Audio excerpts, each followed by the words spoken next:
Welcome to the Big Cat Lounge podcast, where we interview guests in a casual lounge setting from all over the world, sharing their insights one story at a time.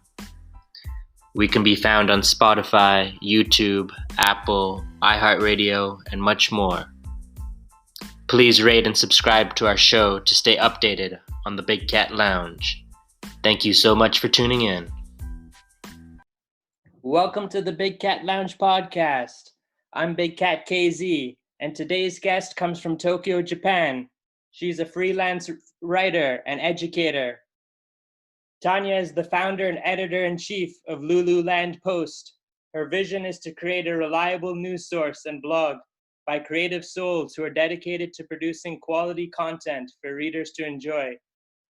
LuluLand Post is dedicated to covering news, politics, business, culture, social justice, and life experiences. We welcome Tanya to the Big Cat Lounge podcast. I had no idea you actually looked at my website, so that's awesome. Yes, everything is still very much brand new. It's been an adventure just trying to figure out the design and everything, and I've been very slow with the whole implementation of it, just because I want to get it right, Yeah. And I did a sample post there, because it was actually something that was nice, that actually did happen, but it was also to see, okay, how is this going to look? How am I going to, get it all situated? And I'm actually about to post something, probably within, after this podcast, actually. I was writing earlier, just reflecting on some of the major events that have happened recently, especially I'm sure you're aware of the events in Atlanta. Yeah. And I have a lot of thoughts about that. So it's just, writing it all down and everything. And my vision, especially for my blog, right now it's a little bit more blog oriented, but my vision is for it to eventually be news as well, because I think people really downplay independent news sources, because they're like, oh, they're not like the big well-known ones, but it doesn't mean it's less valid, especially if there's research involved and if there's journalistic integrity involved, what I'm saying. And again, my eventual hope is that I can get a pretty decent team, not decent, like a pretty good to solid team, involved in the creation. And it would be, that's my goal, is to have it be a more large scale thing, but as of right now it's just me. What would you say is some of the challenges that you faced when you started off as a freelance writer? Getting people to believe that I actually know what I'm doing. Because it's one thing to just try to advertise yourself, right? But then it's another thing for people to actually give you a chance and say, okay, fine, I'll look at some of your work. And then when I actually submit my stuff, then they say, oh, okay, let's see what you got. Most of my writing has actually been in a more academic setting. For example, I've had people ask me to help with editing, and that happened throughout all of my college career, and even afterwards, where I still had people contacting me for editing purposes, or even brainstorming some writings for their own academic papers and such. I did some slight blogging before, but then I don't know, I was really, I guess, deterred from from writing because I was told that, oh, maybe these views aren't going to be accepted by everyone. So then like I ended up shutting down, which now that I'm thinking about it, it's like, why did I listen to that advice? But you learn to go with your gut, I guess. And I should have just kept it. But and I know like I previously had like a cooking blog too, but Oh wow. that was interesting because it ended up just becoming a big how would I say, it ended up becoming a big joke because I ended up just putting a bunch of memes throughout the recipes, and I feel like maybe it wasn't taken as seriously. So I think now that I've had a chance to learn like from my mistakes from like previous blogs, now I'm like, okay, let's do it right this time. So I actually, went out of my way this time to, do some research about like how to make, a solid website and everything. And I even like bought my own domain and, looked at all of these tutorials and everything. So, everything is still brand new for me. So it was actually really funny, like, as I got I got a notification, like, I believe like 2 days ago saying, someone found you through Google, congratulations. And I said, yes, I got one, question mark. How did I get one click already? But which, it sounds so trivial to celebrate something so small, but at the same time, this is the first time that I'm really doing something, this big, because I've always been very much small scale, low key, like only sharing my stuff through Facebook, and then or like only having my writing being shared through like academic sources. What would you say you wish you had known earlier, earlier on in your life before you started writing? Do you think a lot of it has to do with just people not putting a routine in order to be consistent with writing? Yes. I think one thing is definitely like just being consistent. I mean, I am saying that now as I haven't posted in a bit, but that's also just because I've been working on the like behind the scenes edits of my website before I fully say, hey guys, here's my website. That's why I was like so surprised that you actually had a chance to look through it. I think, yeah, having a daily routine of just like writing things down, like it's so easy for you to write things down. I mean, just think about it this way. Every day you're texting someone, right? Or writing emails, right? You're doing some sort of writing every single day.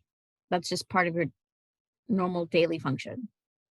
If you can dedicate, time to writing an email, you can dedicate to writing about, I mean, really whatever, like whether it's, personal experiences or if it's, about a current event or something, like you are completely capable of writing.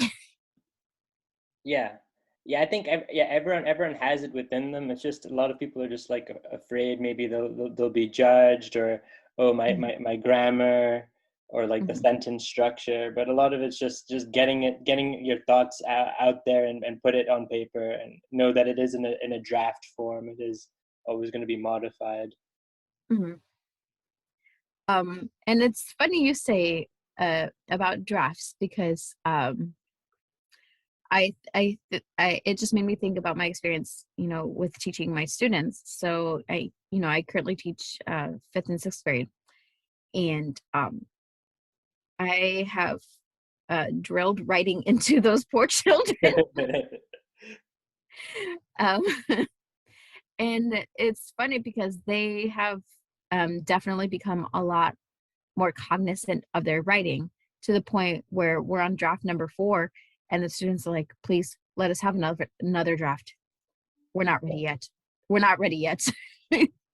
I cannot. And one student was like, I hate my topic sentence so much. And then another student's like, my explanation after my quote is not good enough. So hearing the students, have their, I guess you could say, their little mini meltdowns about their writing is good, because it gives a chance for a younger generation to reflect on writing, but they don't really understand the magnitude of the ability to write, because we're talking about 10-year-olds who are able to produce 3 to 4 page papers and MLA style. Yeah. Which when we look at high schoolers who are struggling with that same exact skill, so I think having a chance to inspire a younger generation is nice, and I'm actually excited to show them like my website too, because then they could see like, oh my gosh, wow, this actually looks really cool. And it'd be cool to get them inspired to want to do something similar to what I've done. Have you noticed a significant difference in the education systems from the U.S. To Japan now that you've been in both areas? Yes. Yes, I have. I will say this: my school is a little different from traditional Japanese schools, just because I teach at a private international school. And so it has a element of like it has South Asian influence, because we have a lot of students from like South Asian nations there. So like India, like Bangladesh, Sri Lanka, Pakistan. And then of course we have the other Asians too, like Filipino, Korean, Vietnam, and then of course Japanese. So it's a very interesting mix of students. And so we follow like the Japanese, like I guess you could say like safety regulations and such, but then there's also still an element of Japanese where we have like the students who clean up air, like the parts of the school. We have the students who wear their uabaki, which are the room shoes, and they have all of their like safety kits, because like the students are required to have like emergency food kits and earthquake hats, just because Japan does get hit with a lot of earthquakes and tsunamis and etc. Like just recently it was the 10-year anniversary. Today's sponsor is Anchor FM app. Go download the free Anchor app today to get started. You can find it at your Play Store or App Store. It's everything you need to make a podcast, and it distributes everything for you so it can be heard on multiple platforms such as Spotify, Apple, Google Podcasts, and many more. This is what I'm currently using right now to edit and record my podcast, and you can do so from your phone or computer. And the tools are really easy to use to help document the Big Cat Lounge journey. So what are you waiting for? Go today and download it. Tsunami/earthquake that happened in Fukushima, and it was like, I think it was like a 7-point or larger or something, and it caused a lot of damage. And it was a very tragic event actually.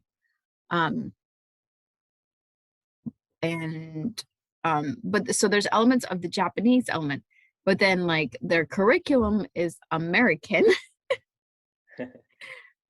But then we also have like elements of like South Asian, like primarily Indian influence, where we have like a lot of our like stories that we've read with the students that took place in India, because I think it's important to have stories that are culturally relevant to your students, so that they can like relate to the stories. Mm-hmm. Whereas in America, like I worked primarily in Title I schools, which that's a completely different ball game. Because like, here it's very much, there's a high amount of parent involvement because it is a private school. They want to make sure they're getting what they're paid for, right? And yeah, it's like in America where I work in a Title I school, there's not as much of parent involvement, which is unfortunate. And it's not necessarily because like the parents don't care or anything, but when you have a family who is, barely getting by, and the parent has to work 3 jobs just to be able to put food on the table, it's not that they don't love their children. If anything, they love their children so much they want to make sure that their kids have enough. But at the same time, they might not have the opportunity to, physically be there for their kids. A good, strong support system, and just really ensuring the mindset is there, and just drilled within the students, and just, I think, just making sure it's aligned more. I think maybe in Japan it's not, where the US it's more focused like on sports, sometimes in some schools, where it should just be more like education, which is why I think people decide to go into private schools or into specific niches. Well, I mean, oof, if we were to break down the fundamental problem with like American school system, it's the fact that like the way that they are funded is based off of the area in which the school is located in. So ultimately what happens is if you have a poor zip code, then there's going to be significantly less funding because it's based off of the taxes that the people in that area pay. And then when you have a school that is located in a high income area, then you have, a school that's very well funded, has, very good access to, resources and everything. And it's very disheartening because, a kid doesn't understand all of that. They just see, why does that school get better stuff than mine? Yes, and it's, hard for them to understand that. So then it makes them feel like, well, do I just not deserve this? Like, what's going on here? I would say like a huge discouragement for them, because they start to feel like, well, my school doesn't think like I matter, or my school doesn't really care about being a good school. So then why should I care about being in school? Like, and then they start to get the attitude of like, it doesn't, like, ew, school doesn't matter. What I need to focus on is being able to get a job, and so I can like, like care for myself and everything. But the big disconnect that they don't see is that like, hey, if you actually can, do well in school, so you can, get to college one way or another, then you can have an even better job than whatever job you think that you're going to get. And it's very hard to also be able to tell, a group of students who, again, don't have much resources, like have many resources, like, hey, you can go to college. Because the, reality is college is really expensive, and, it's, and, I think back about even my own experience, with college, where like my dad, so this was like around 2009, which, that was such a great year for the economy. Obviously saying that with lots of sarcasm, because that wasn't a great year at all. And my family is from Wichita, Kansas, and that's like it was a huge aviation industry city. And like we're talking like a bunch of different aircraft companies were there. Because of the like economic shutdown, not shutdown, but like well, economic problems, a lot of those aircraft companies were just laying off their people because they couldn't pay. And because of that too, like, you know, so many families were affected by that. Like so many. And unfortunately, my family was one of them. My dad received the layoff slip and everything. And, you know, I'm panicking thinking, well, great, now I can't go to college because like my family can't help pay for it, you know? Yeah.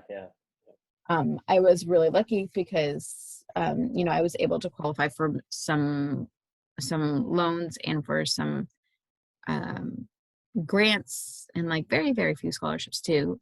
And so like that helped me get through. But yeah, I mean, even now today, I'm just like the many other millions of Americans who are crying about their student debt, hoping that it gets forgiven, right? But you know, I talked about this experience with my students, like saying like, hey, like I, you know, came from like no money too, but I was able to make it. So like if I can do it, like you know, you have options.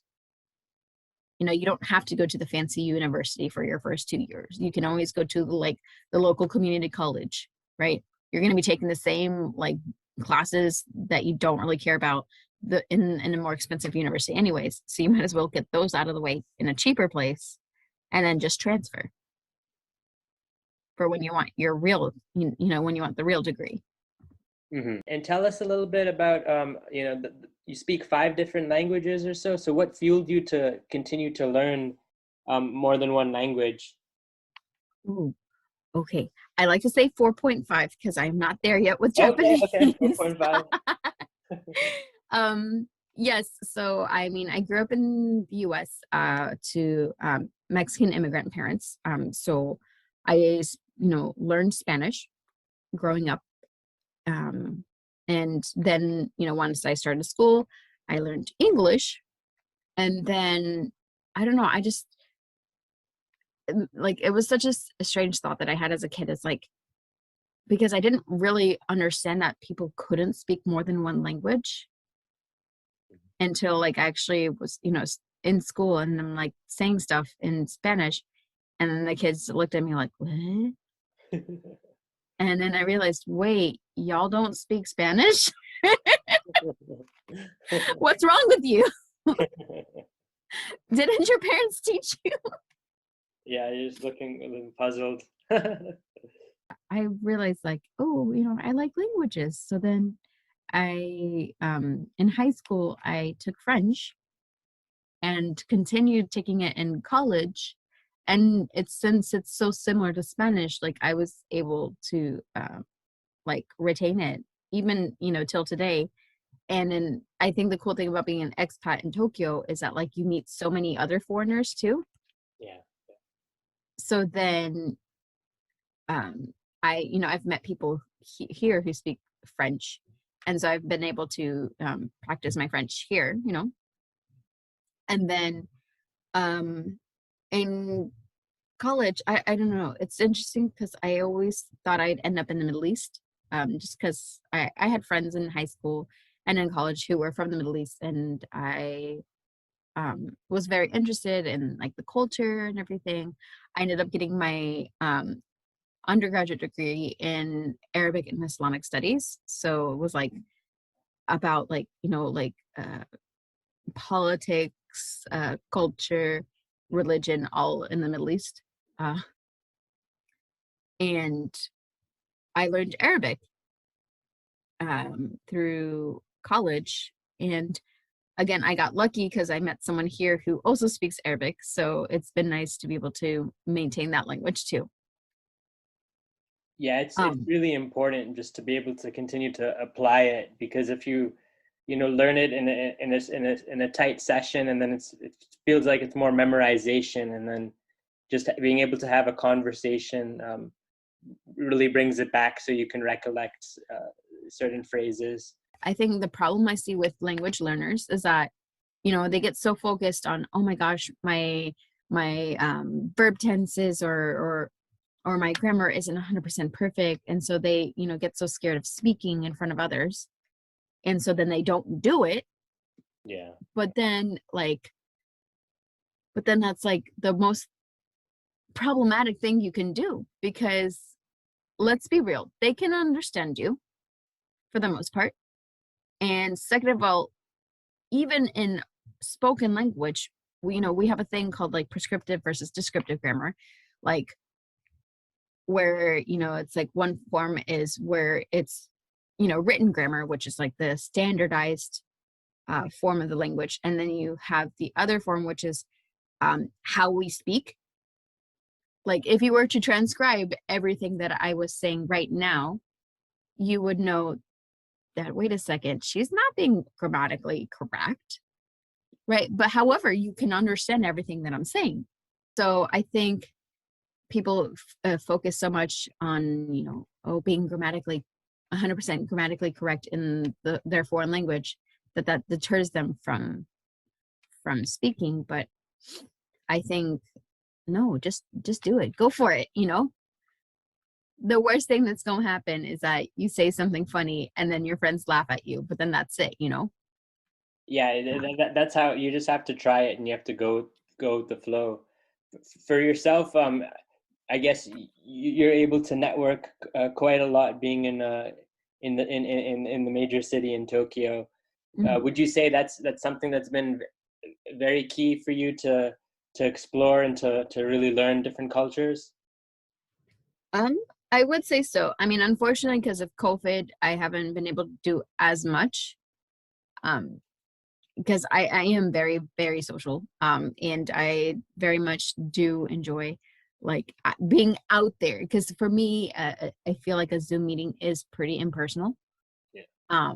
And but again, this is the cards we're dealt with right now. Yeah. There's no choice. But I've definitely had a chance to meet people from so many different backgrounds. And it's kind of interesting because I feel like the expat circle here actually is a lot smaller than you think. Like it's actually interesting how many people that I've met through here who like know someone who knows someone who knows this person, and it's like, wait, I know that person too. Or like you start to see some of the same people from those circles, and I don't know, it's so interesting because you think, well, this is such a big city, like how is this possible? How does this even make what are the chances? Yeah, what are the chances? Even something as funny as like bumping into someone, like in the middle of the city, where it's just like, this only happens in like Friends, okay? This doesn't happen in real life. But then you see, oh wait, no, this actually does happen in real life. Like you do actually bump into people here. I mean, I have these friends that they were just, there's a really big park actually near where I live. So I live in Shinjuku, which is a pretty big district in Tokyo. It's it's got like one of the busiest stations in the world, I guess. And it has a lot of touristy things here. But there's a huge park close to where I live, and I was just walking through it one day, and then all of a sudden I just see like two of my friends just crossing the bridge with me, like, what? Wait, what?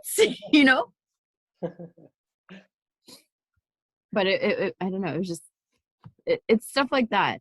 But yeah, I definitely feel like there's a huge connection between like the expat community here. And then even like you have, I don't know, I've given categories to even the Japanese who live here too. Like, so you have what I call like the Japanese, and then you have like the international Japanese. So you have like the Japanese who lived in Japan their whole life, and maybe they might have like visited a few other countries before, but for the most part, 100% living in Japan, like that's it, you know? Mhm. Yeah. And maybe they speak English or maybe not. And then you have what I call the international Japanese. And these are the people who have, you know, lived in other countries and who have, you know, who maybe even picked up multiple languages too. And so I've noticed with the international Japanese too, like you like end up seeing them quite a bit in the expat circles too. And like it's always like, oh wait, you know this person too? Oh, you know this person too? Okay. So it's interesting to see like, you know, those connections happening. Yeah. And what do you have in store in the next 5 years or so? What's the vision look like for Tanya? Oh my gosh. Oh my goodness. I always have seen myself doing something international. I mean, I feel like it'd be such a waste for me to know all these languages and to not do anything with them, right? I've always seen myself either doing something with like the UN or or like uh, or like an international organization such as like UNICEF, NATO, Amnesty International, you know, something along those lines, you know. I Yeah. see myself in some sort of communication, like whether it's something like PR or some sort of liaison or some sort of like even like marketing where it's like, you know, trying to get the word out about certain services. And you know, that's, I don't know, I just see myself traveling a lot and exploring different, you know, countries, languages, cultures, because it's just something that I've always enjoyed. It's and it's you know crazy because I've been wanting to get started on this earlier, but you know I had quite a few personal obstacles in my own life from being able to start on these things. So I'm here now, and I'm happy about that. So we'll see. You know. Yeah. No, that is exciting to just to strive for something and to really plan out for the future. So you've been able to write several books as well, right? You're able to write some children's books. Are you able to switch to different type of genre at any specific time, or how are you able to know what to write next? Oh, so those are also a work in progress as well. So yes, like I've written out a series, but I've been holding off on like submitting any of them because it's like, no, wait a second. I think that's my problem is that I'm over here saying just go for it, just speak the language, just try, you know. I think it's easy for me to say just do it when it comes to languages because it's like, you know, you're always going to have funny stories about, oh, one time I accidentally called someone a bathroom or something like that, you know. Or one time I accidentally said this and this, but I think it's a big difference between that and, oh, you know, go submit this for publishing companies. So, you know, and like getting yourself out there. So yeah, I've worked on a children's book. I have like 4 books in this series and I just keep adding and editing and adding and editing and everything. I think at this point, like, I think each of these books are probably like 200, 300 pages long or something. So it's like, oh gosh. Listen, if J.K. Rowling was able to get kids to read 700-page books, I think 300 is okay. Books definitely do center around social justice issues, but it's centered in a way where it's, you know, very much a fictional like world where it's like, you know, it takes place on a different planet and you know you have like all these cool like technologies and such, and so it's very much like, oh, this is all like fake, but then when you actually start to see some of the issues that they talk about, you realize, oh, wait a second, maybe this ain't so fake after all. Like, for example, one part they because it centers around like a superhero kind of main character and everything, who has like all these super cool powers and such, but like you hear the backstory of one of the characters, who talks about fleeing um, fleeing their home planet, because of a discrimination and because of the government leader, like the government's decisions. And like you hear some tragic events about, like their journey to the new planet and everything. And a lot of it was very much inspired by real events. I mean, one particular crisis that I've been very passionate about has been the Syrian refugee crisis. And so, I definitely gathered a lot of inspiration, whether it was like videos, interviews, news stories and everything, and to sort of, put light or shine a light on that situation and say like, hey kids, this is something that's real, Yeah. but in a way that they can better understand it too. Because, I think the best people you can teach compassion and teach about real world issues is actually children. People are always scared of saying, oh, maybe that's too scary for them to learn, or maybe that's too much for them to handle. But no, the thing is, especially with this generation, they have the internet. They're going to see things no matter what. So it's better if, adults now just have a chance to have a way to explain it to them. Yeah. Because they're gonna see it anyways.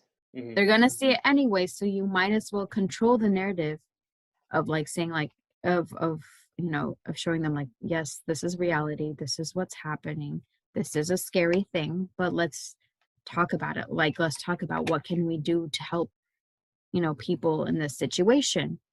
And you'll be very surprised to see like the stuff that they say. And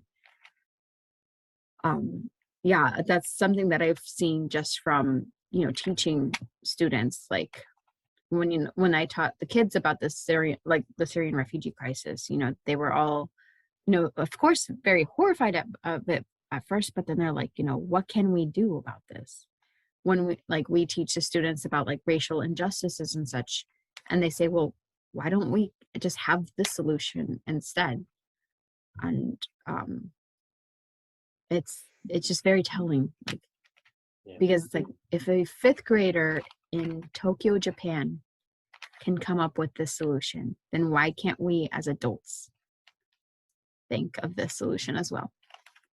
Yeah, what are we doing? We're not looking at it from the correct angle, but also just to make sure that they get exposed to things at an earlier age, because it's better to have the knowledge being transferred from your family or someone that you can trust. So tell us, if we wanted to keep up with your journey, where should we look? Are there any specific links? My website for sure, LuluLandPost.com.